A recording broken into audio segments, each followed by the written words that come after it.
Ladies and gentlemen, let's welcome a sports fan who's got no problems telling you about shit that pisses him off or the dumbass shit that he did. He's not going to waste a lot of your time. He's going to get in and get out. He'll hit it and quit it. Let's put your hands together several thousand times in a row. It's Chronicles of a Dumbass, the Shawn Mackey Show. All right, ladies and gentlemen, welcome. Season 1, Episode 9. Here we go. Probably going to be a little bit shorter of a show today. Had a pretty good week. A little on edge, a little anxious. I got traded at my job. Start with the new company tomorrow.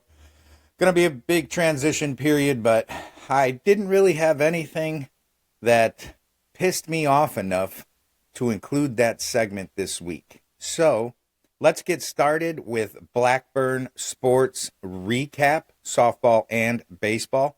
Softball only managed to get in one game this week because of the weather. April 1st, they pulled off a 9-1 victory against Knox.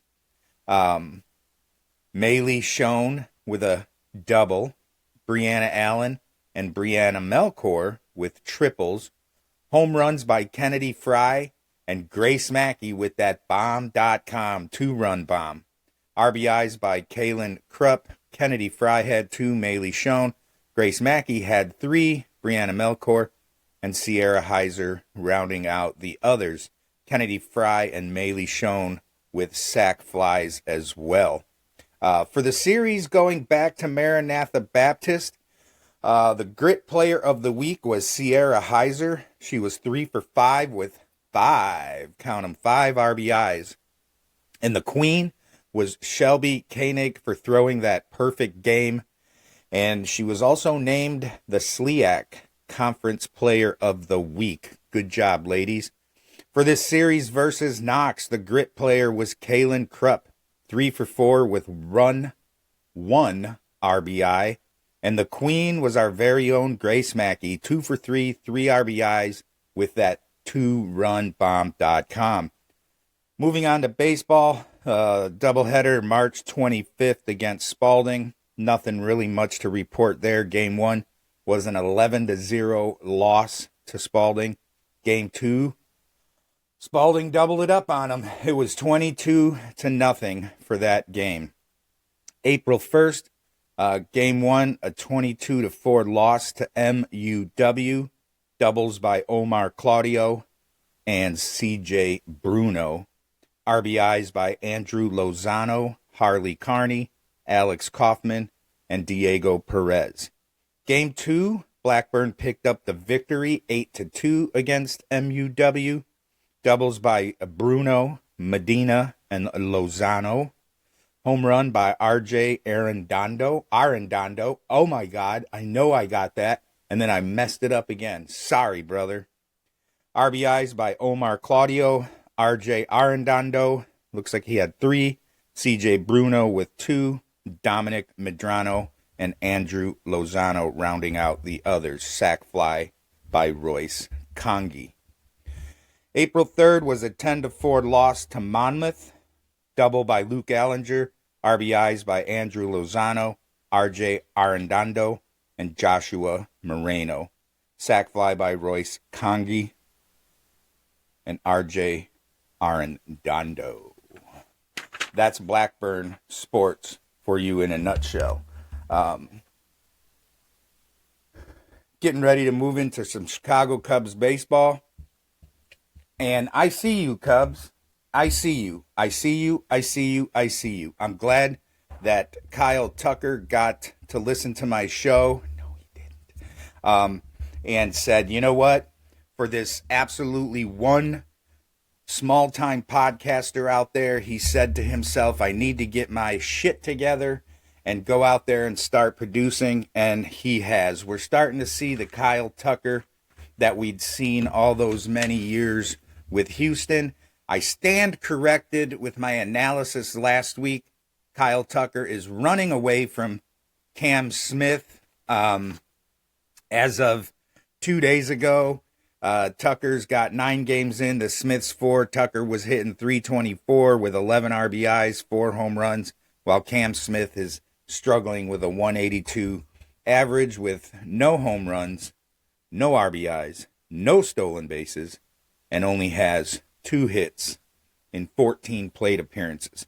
So, I stand corrected on that. The Cubs are absolutely showing me something this week. 5-0 since our last broadcast. They're taking on the Padres for Game 3 this afternoon. Can't wait to see what happens there. But OMG, what did they do against the A's? Well, I'll tell you. They basically had 41 hits and put up 35 runs against the A's in the sweep of the former Oakland Athletics, who I guess are now going to be the Vegas Athletics when their stadium gets built. I don't know. It's crazy. That's out there in California. That's a lot of people. I don't understand how they don't fill the stands, but I guess you got to be a consistently good ball club to fill the stands. So, picked up 2 more victories against the Padres. In fact, snapped the Padres' 7-game win streak with that 3-1 victory they had the other day. They only managed, 3 runs on 3 measly hits. Not a lot of production, but they got the job done. And that's kind of what I've been saying. If you're not going to get a lot of hits and everybody in the lineup's not going to produce, you got to figure out a way to manufacture those runs and put some numbers up on the board so you're not getting shut out and killed. Yesterday, 7-1 victory on 7 runs and 11 hits. So we'll see what the Cubs end up doing today and how they fare next week before our show next Sunday. A very historic milestone for Carson Kelly, the Cubs. I hate to say this, the backup catcher. He's in the lineup again today, and he almost has to be. You got to go with the hot hand. One of the things I hated about Joe Madden, he did bring us the World Series championship, but it just seemed like there were times where he would have so many different lineups, and sometimes he'd sit guys that were hot and continue to play guys that were struggling. And, it's like sometimes I like that approach that when you're struggling, you got to stay in the game because you're not going to break out of it sitting on the bench. But when you're definitely hot, you definitely need to ride that hot hand. And David Ross seemed to kind of go in the same direction. But we've got, sorry, I'm having to take some drinks of my Diet Pepsi here, keep my throat a little clear. I got some of the sinuses going on. So, again, with this podcast, you get me in all my glory. I am taking some on my own type courses for podcasting. I hope to get better for you. And, but part of me just likes to be in the raw, not naked, because that would be a bad visual for you to have. But you got to roll with the hot hand here, which is right now behind the plate, Carson Kelly. First of all, this guy is the first Cubs player to hit for a cycle in a lot of years. I didn't do the math, but since Mark Grace did it in 1993. And I read somewhere that the odds of him being a person to hit for a cycle were like 1 in 3, almost 4 million. It's crazy, but he hits for the cycle. He's also the first player in MLB history with a cycle in March, early on in the season. And apparently he's the first player in Major League Baseball history with a cycle in the stadium's first few games. So kudos to Carson Kelly, and I'm glad he's in the lineup today, and the Cubs are riding the hot hand with him behind the plate. And that's, kind of I was going to go with shit that pisses me off was that whole idea behind who starts as a catcher. Is it the guy who just knows everything about the opposing hitters, who studies the most? Is it the guy who frames the best? So many catchers don't hit very well. When you find one who can hit well, Buster Posey, Mike Piazza, of course, those are going to be your guys. Amaya's not doing too bad this year. But Carson Kelly is hitting somewhere north of 400. It's absolutely mind-boggling what we're seeing out of Carson Kelly. So let's just go ahead and take a little gander at Carson Kelly here. Some of his stats, we can pull them up.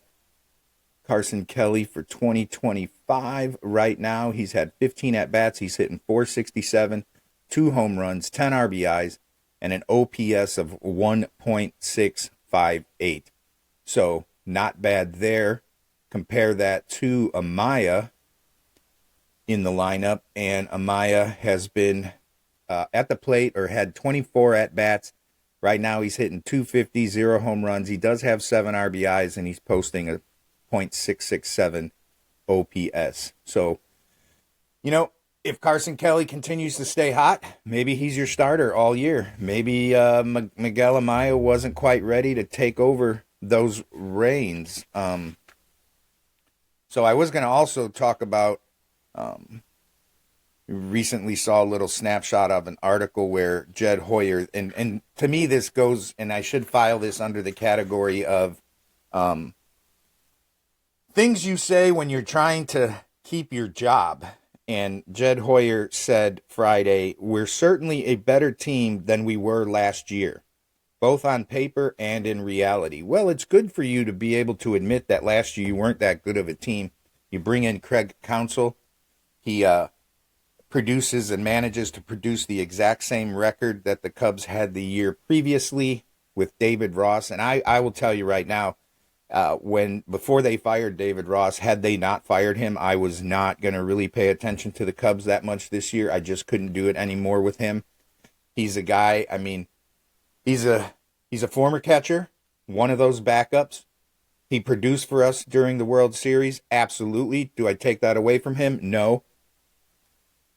I think he homered in his very last game ever, but he had no managerial experience. And for a former catcher, usually those guys as managers are really good at handling a pitching staff. And I just feel that David Ross didn't handle the pitching staff very well during his tenure in Chicago. He had some really good key moments, but there were just times where it was like, oh my God, what is this guy doing? He did it again. He left the pitcher in way too long. Sometimes starters who were just on the cusp maybe had to leave him in for that one extra inning, way too long, and then boom, they get rocked and lose the game. And those couple of years would have been a good years to do the podcast, because I'll tell you what, I would have had a lot of shit that pisses me off moments during those seasons there. I don't have any this week because the Cubs played really well. 5-0. Work was pretty good at the JOB. So life, nothing really, I didn't step on any Legos or anything in the middle of the night. If I had, I would have wondered who broke into the house. Our girls play with Legos, but now they just put together the flower bouquets.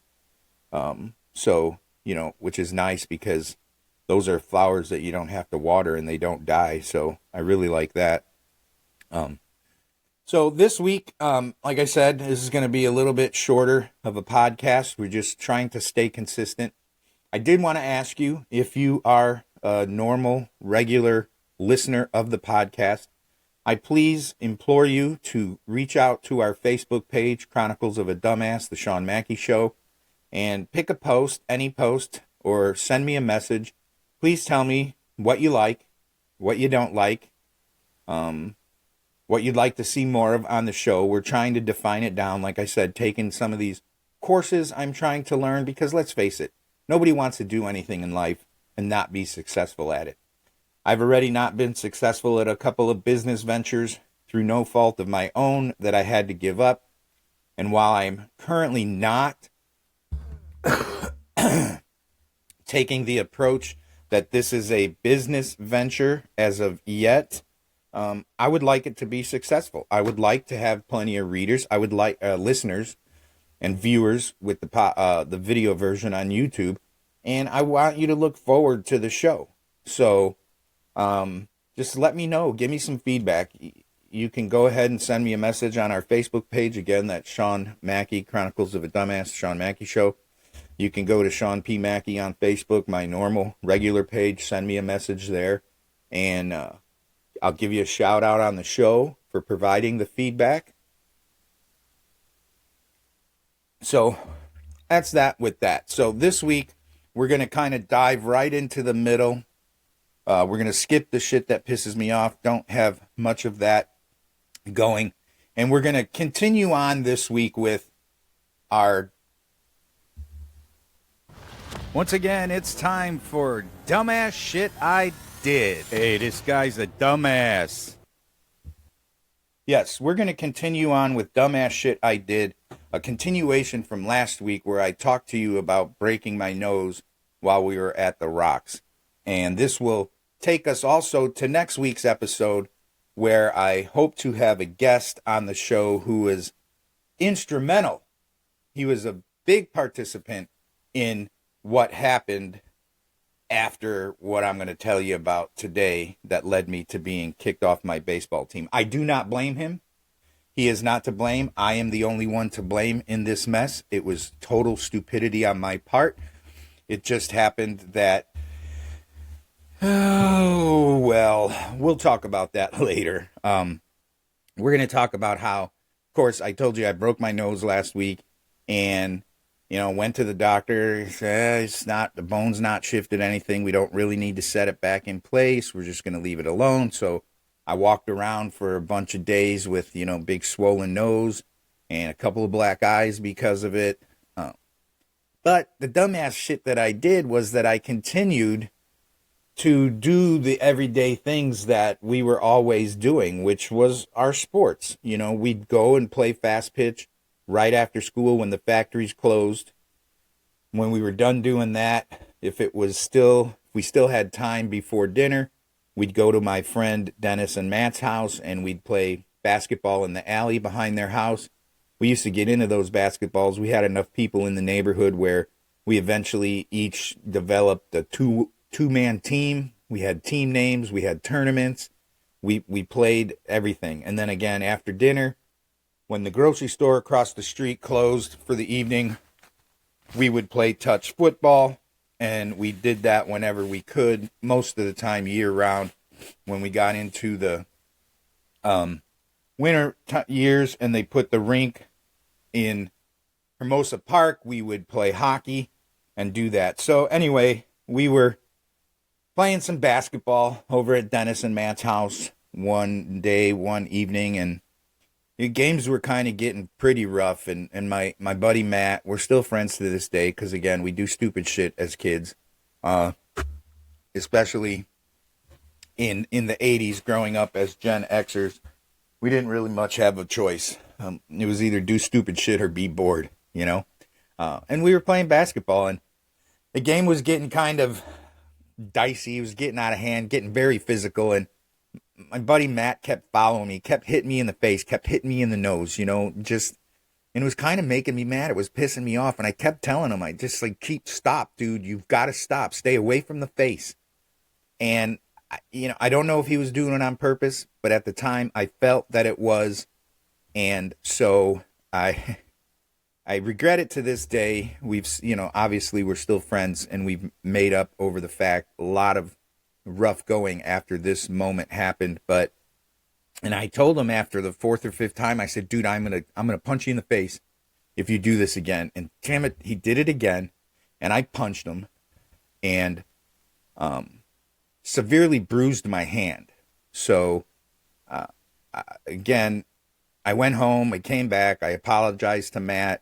It was a stupid thing for me to do, and it's something I do regret to this day, but I had this big, fat, swollen hand. It was my right hand. I couldn't throw a baseball, so this happened, I think, on a Saturday or Sunday, so by Monday, I had to go to the doctor and get x-rays because I was afraid that within a weeks-long period I had broken my nose and had broken my hand. But thankfully the hand was just severely bruised. The doctor said it was a contusion. It was the first time in my life I'd ever heard the word contusion. So that's what I had to go with. But I missed my baseball game that Monday against Kelvin Park High School. I think I showed up. I think I might have ridden my bike over there to catch the last few innings of that game that day, or it was the next day because I knew I couldn't play for a couple of days. So I think maybe it was the next game, the next day that I went to, that led to me being kicked off of the baseball team because of actions that started with that broken nose and culminated into the hand with the contusion. And that's something we will wrap up next week on the podcast here. So more of a somber podcast this afternoon. Wanted to kind of get that off my chest about regretting the little fight that I had with my buddy Matt. And it's not as funny this week, but next week it will definitely be a much funnier, because if I get my guest on who was instrumental in the happenings that took place that led up to the kicking off of the baseball team, the interview should be hilarious, to say the least. Well, I'm going to finish out the show as I put on my post yesterday a little brief snippet of another little short story that I'm working on. Currently, probably for the last 15 years, whenever I could find time, I've been trying to write a novel. I always figured, why not try? I was an English teacher. I feel like I'm pretty good with words. I write lyrics and poems all the time and little short stories. And now having a podcast, I can share them with you guys, the listeners. I'm worked on the novel. I just needed an ending, and I figured out what my ending was. And I'm about 5 pages from finishing the ending of it and editing it and then shopping it out to publishers. And once I get the rejection letters in the mail and find out that nobody wants to put it into print, then I may use next season and share that entire novel with you next season as a little bit of a story time at the end of the show. So, give me a little clearage of the throat action here, and I will start with this little short story. Now, it kind of does have a beginning and a little bit of an end, but it's going to leave people going like, well, what happens next? So after I get the other quote-unquote novel done, then I'm going to continue working on this story, and this one I will continue to probably share on the podcasts here as well. So this one doesn't have much of a title, so I'm just going to start with it, all right? He walked into the coffee shop and scanned every inch of the place. It wasn't his regular place. Normally, he would go to the Dunkin' Donuts by his house. It was a convenient place to stop, and he really liked Dunkin' coffee. He locked eyes on a man sitting in the far back corner. He couldn't place it, but there was something oddly familiar about the man. His gaze must have lingered a little too long, because the man took a cursory glance behind himself, turned back to face him, and then gave him the congenial head nod. He nodded back to the stranger and took his place in line. He was in 4th place. It gave him time to think, and he couldn't help but chuckle at the driver behind him at Dunkin' Donuts. When he stopped to look at the full parking lot at Dunkin', the driver behind him laid on his horn and flipped him the bird. What kind of assholes has the world produced, he thought. And that's why he found himself here, at a no-name coffee shop a little closer to work, but still a half-mile out of the way. He wondered if he would be late. He thought about texting his boss. Suddenly, he felt someone behind him and a whisper in his ear. What he heard made his eyes go wide. It paralyzed him with fear and wonder at the same time. What the actual fuck? He thought, afraid to turn around. The man behind him told him not to turn around. He also told him to leave the coffee shop immediately. That's when he'd had enough and turned to confront the stranger behind him. Before he got halfway around, the stranger grabbed him just as all hell broke loose in the coffee shop. The front window shattered. The barista, who was calling out names and passing out coffee, exploded in a sea of red and fell to the ground dead. Bullets rang through the coffee shop, shattering every window and mug in the place. Shards of wood flew through the air, and the smoke created by the gunfire filled the tiny shop, making it hard to breathe. The sprinklers started spraying water everywhere. He tried to run and slipped on the instantly soaked floor, puddles on top of puddles. The stranger pushed him forward. It was familiar and strange at the same time. If only he had stayed at Dunkin' Donuts, he thought, wondering what the hell was happening and how his life got turned inside out in an instant, all because he didn't want to wait for his regular coffee. The stranger continued to push him towards the back of the coffee shop. He resisted every time the stranger laid his hands on him, almost coming to a complete stop and demanding an explanation. Just then a bullet whizzed past his head, and he decided to run. The stranger be damned. At that moment, the stranger yelled, "Keep fucking moving! Don't turn around and get out the back door now!" the stranger emphasized. The stranger pulled out his own gun. He started shooting backwards towards the continued sound of the original gunfire. Risking life and limb to risk a glance at what was happening behind, he stole a glance and briefly saw the strange man shooting upwards so as not to hurt any of the other panicking patrons of the strange coffee shop. It was at that moment he knew who the stranger was. He had so many thoughts ringing through his brain. He was angry, he was scared, he was shocked. His mind knew, but all he could think about was getting out of the coffee shop alive.